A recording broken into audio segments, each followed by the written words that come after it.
Halo Sobat Garasi, kembali lagi bersama My Garasi. Kali ini kita bikin konten yang berbeda. Biasanya intip dashboard, nah sekarang kita akan review full dari salah satu mobil Honda, yaitu Honda Brio.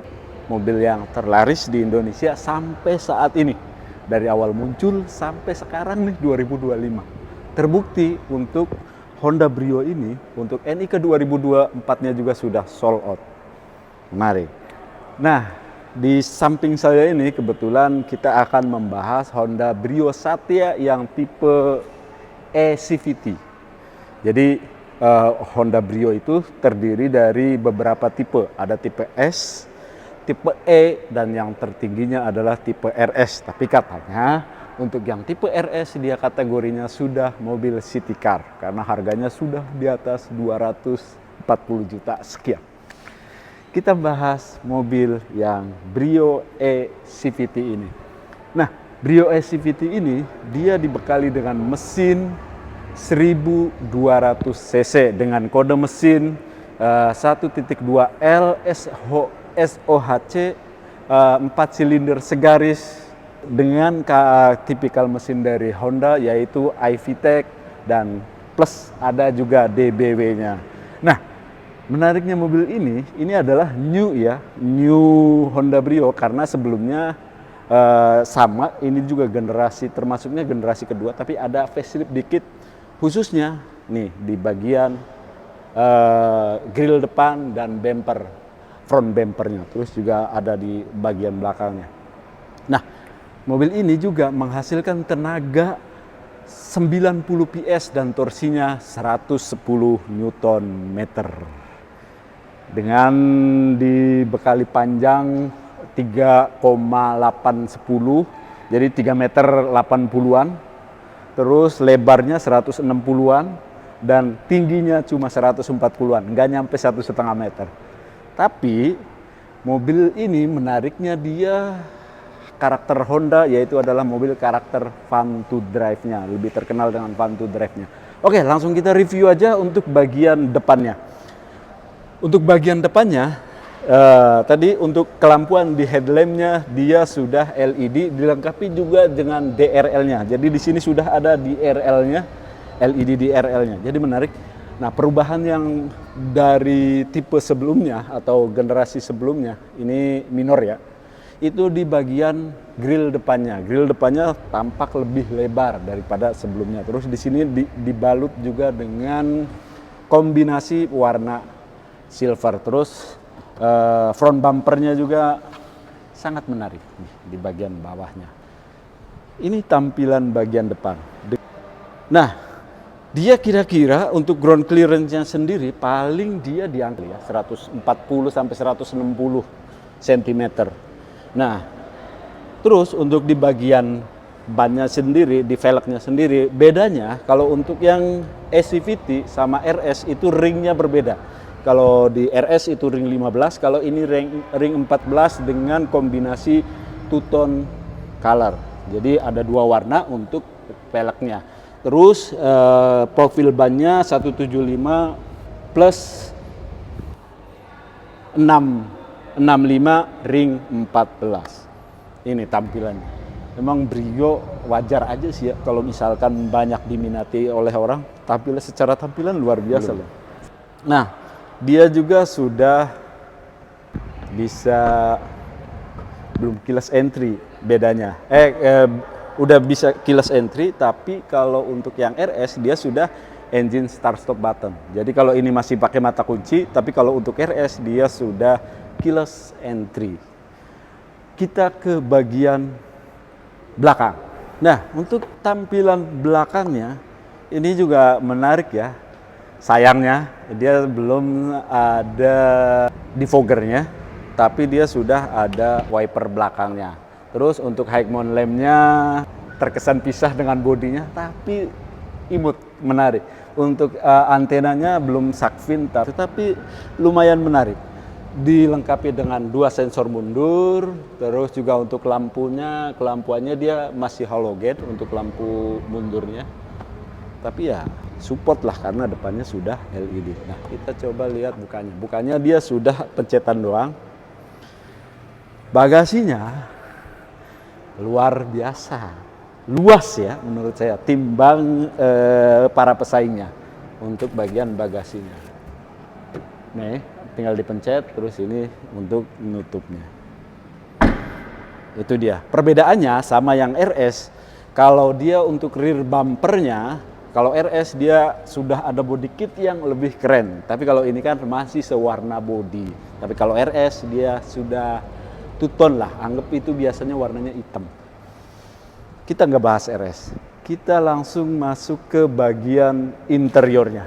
Nah, kita bahas di bagian interiornya. Untuk di bagian interiornya, di dashboard dia sudah ada 2 airbag penumpang, dan di bagian setir ada airbagnya. Dia juga sudah support dengan multimedia yang touchscreen ya. Dia 7 inci, multimedianya sudah ada Bluetooth, walaupun belum ada Android Auto ataupun Apple CarPlay. Nah, terus juga untuk di bagian shifternya, ini shifter illumination yang hampir sama dengan kakaknya. Ini di WRV, kalau nggak salah di N7X juga sama untuk shifternya, modelnya begini. Nah, ada 2 cup holder.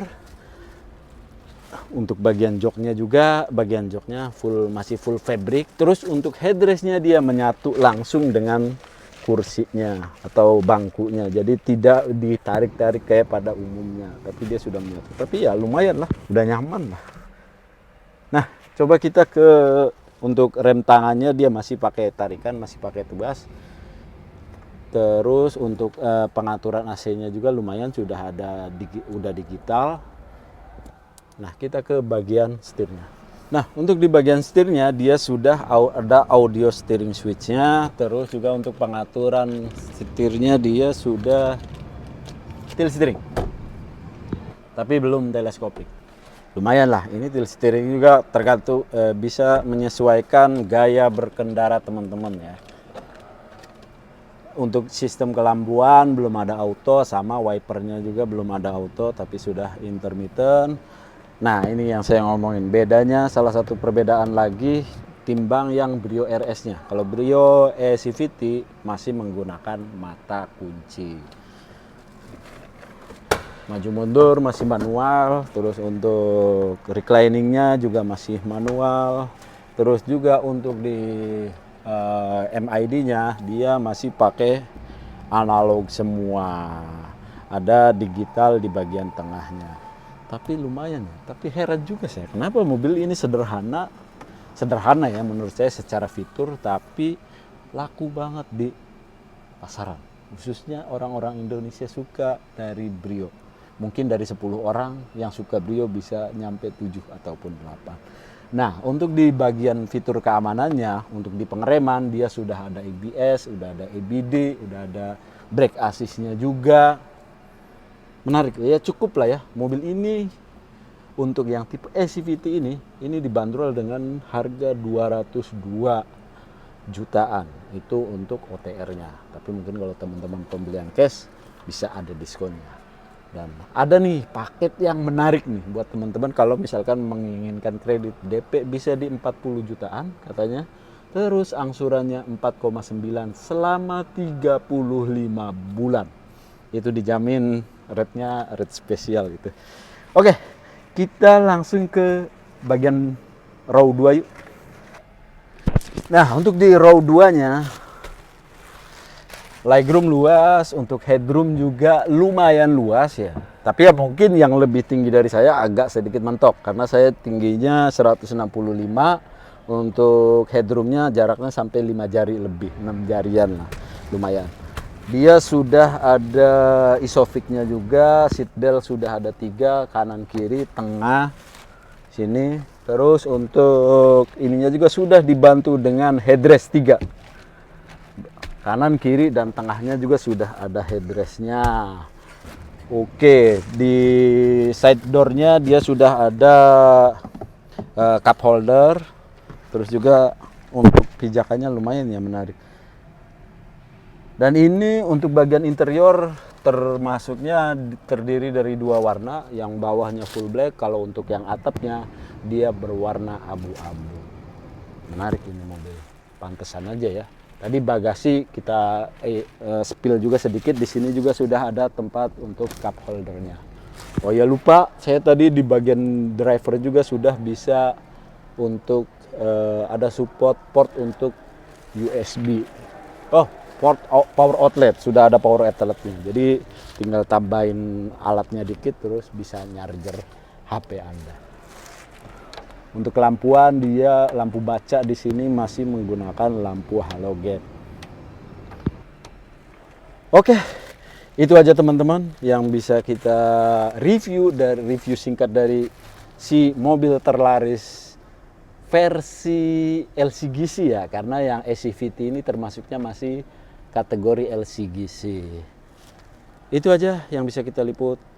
Kritik dan saran silahkan tinggal tulis aja di komentar. Apabila ada masukan untuk review mobil lain lagi, tulis juga di komentar. Thank you for watching.